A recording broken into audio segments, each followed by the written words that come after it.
Hello and welcome guys.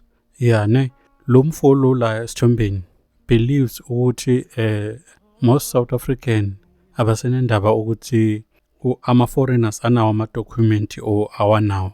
Just nje uma uyi foreigner abasakufuni, and he believes ukuthi ekugcineni as South Africans sizolwa sodwa, because ngokuya ngaye uthi most of these South Africans labathi mabahambe is because benziwa indlala and nokungafundi nani. But mina ngiyamphikisa lapho, at least esayidini lami it's not about indlala, it's because ingcondo yami ivulekile and I see ukuthi this thing undocumented foreigners affecta kanjani.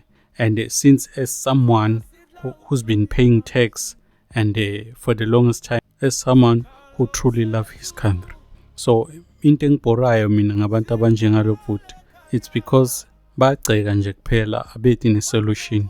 Always bayefana nenkosi yabo Malema, they only criticize without a solution. So please watch this video and tell me what you think. Uyabona lolu daba lama-foreigners, awuyongibuza ungiphalulimi, kusazolwa abantu la, kusazoxabana abantu.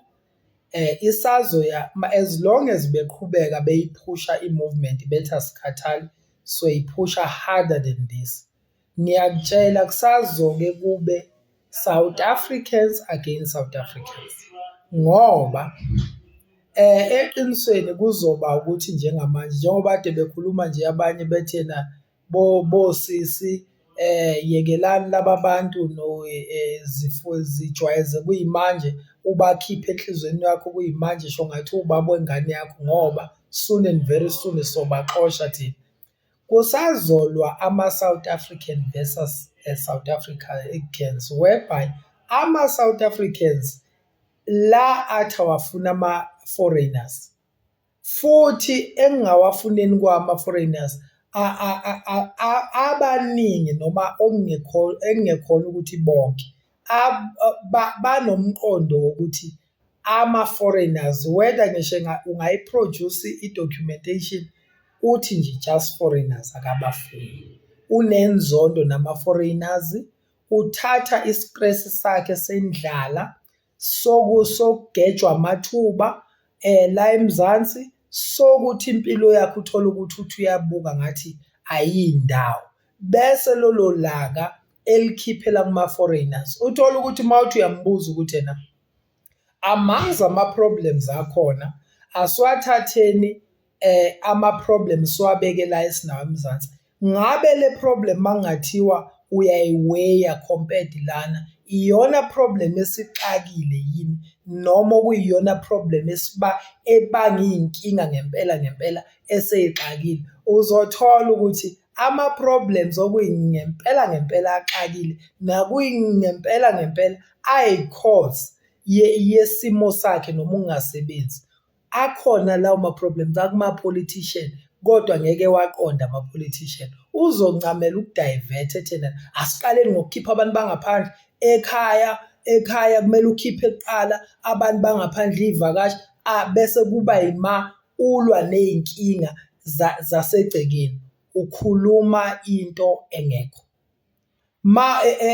Eminyakeni esikuyo njengamanje ye-democracy over 30 years, uke walwa naziphi iy'nkinga? Ukwazi ulwa naziphi iy'nkinga? Ngoba lezi inkinga okhuluma ngazo othi uzolwa nazo mase kuphuma abantu bangaphandle, iy'nkinga ey'bevele zikhona, awukazi uyi-attempt-e, awukazi uyizame ngisho ukuzilwa.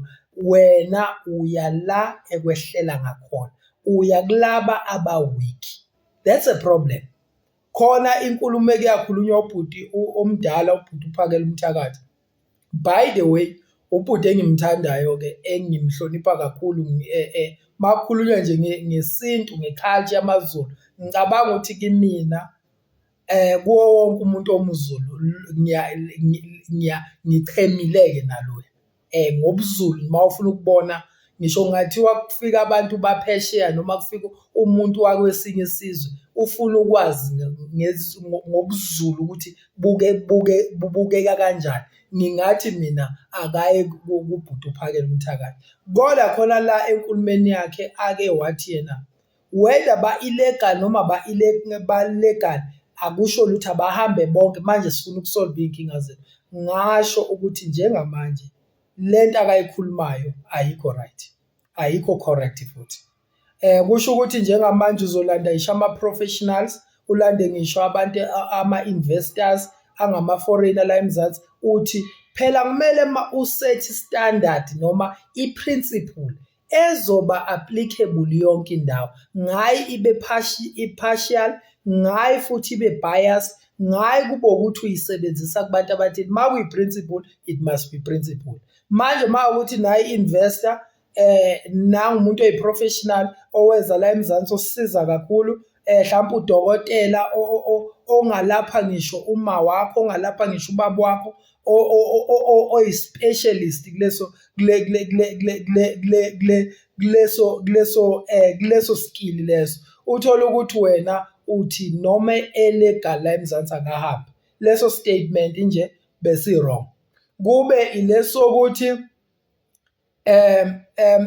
inakho njani, bese kuba ukuthi-ke kuzoxabana abantu baseMzansi against abantu baseMzansi, ngoba khona abantu abangakholelwa njengami ekutheni lezi inkinga ze-employment ikhozwa ama-foreigners.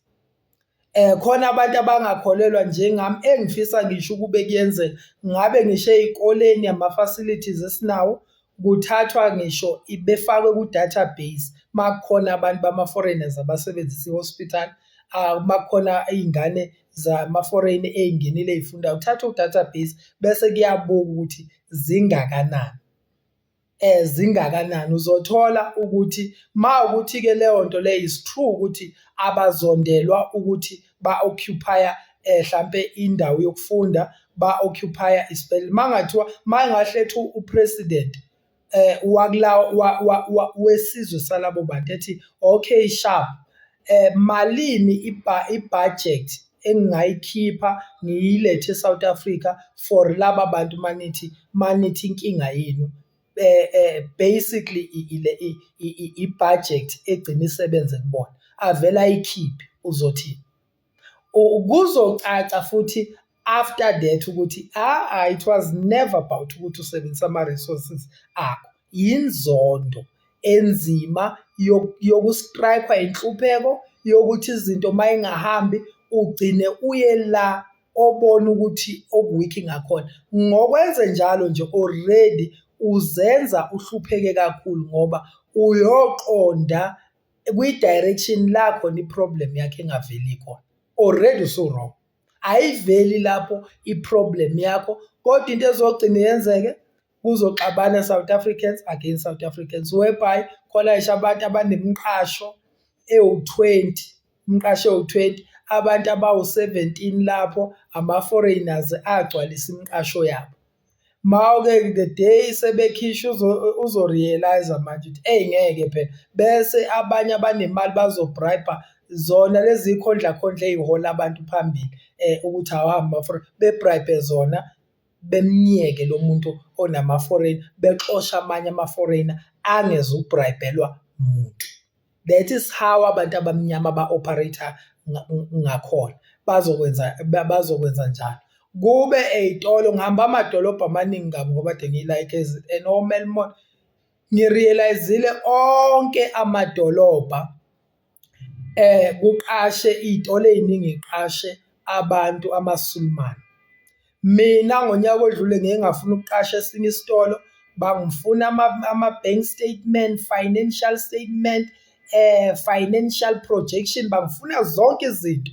Ngayikhipha base bethena ubangani no-Absa, sibona lana u-Absa bla bla bla, nemoto i-truck engayithatha kwa-Absa, sahubhana ngabameli nabo ngaleyo truck, bangirejectela lokho ukuthi mina angikhokhela u-Absa bla bla bla, bangireject. Mase ngiyabuza i-question, ngabe ba-aplaye into abayi-aplaya konke ngisho lama-foreigners, bathi wena ma umuntu wala eMzansi mawuthi uyangena bazothi bafuna lezo zinto, kodwa uyibuze agcwala kanjani amaSulumane, uzothola ukuthi nabaphathi mall, abantu abaphethe ama-mall, ngisho ama-mall amakhulu, seba-realize ukuthi ma ufuna ukungabi ney'nkinga kwi-mall yakho, imali ingene one way, ungabi nongena phuma default kuma-installment kuma-red, landa umuntu wangaphandle oza futhi o-serious ngalento azoyenza. Lento uzothola ukuthi ngisho usuthi uxosha abantu bangaphandle, you are going to tamper with the interest even yabantu o-businessmen, nabanikazi bama-mall, nabanikazi bama-development e-society. And then bese iyaqala lento ingabe isalunga, nixabane nodwa, kube khona ababulalana bodwa asebebizwa ngamambuka ekusemele bedutshulele lokho ukuthi they are now pursuing interest against le agenda yokuthi ama-foreigners awahambe. So kuningi ekuzokwenzeka la kwi-country ma ukuthi kuyaqhubeka kwenziwa lezi ngendlela engahlelekile. Bantu abamnyama, ingani indlela ehlelekile yobuholi benu. Ubuholi benu buthini? Sikhulumile isilo sangayisho leyo nto, no government akayisho leyo nto. Ubani wena oyitshela ukuthi uzoyithathela amandla ngokwakho?